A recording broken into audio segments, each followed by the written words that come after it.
Hey, I had somebody ask me a question just recently, and I wanted to just kind of go over that here real quick.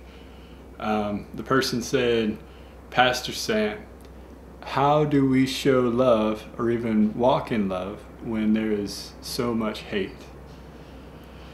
Well, that really is a legitimate thing to ask, and I just want to say that, I was just watching the news, here not too long ago, and I was, seeing some reports about different physical abuse and some pedophiles and, of course, just the random killings that have been going on and home invasions and stuff. It's a crazy world out there, and there is a lot of hate.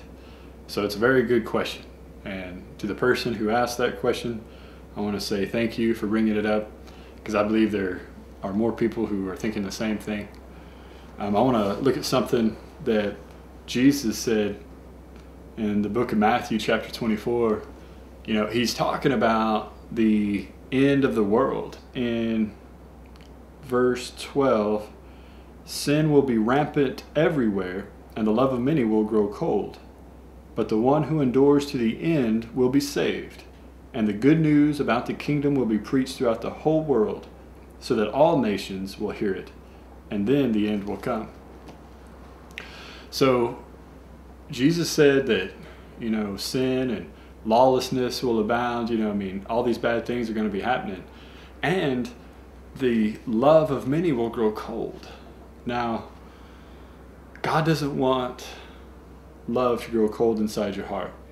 He wants that love and compassion to really thrive and get out of your heart and into the lives of other people. That's really what he wants. If we're not careful, when we see all the pain and the problems that other people cause, then we can insulate our hearts and put walls around our hearts and not let people in or not let compassion out. And God doesn't want that. Love does make you vulnerable. Jesus said we'd be like sheep amidst wolves. But he said, be wise as a serpent and yet harmless as a dove. So we need to use our intellect, and we need to rely on God's wisdom to help us navigate through this life. But he wants us to be full of compassion and love. And yes, it makes us vulnerable. It does, because we put ourselves out there. But Jesus said, no greater love has anybody than this, that a man lays down his life for his friends. And Jesus is asking us to take this love that's inside of us, the love that he's placed in us, and share it with the world.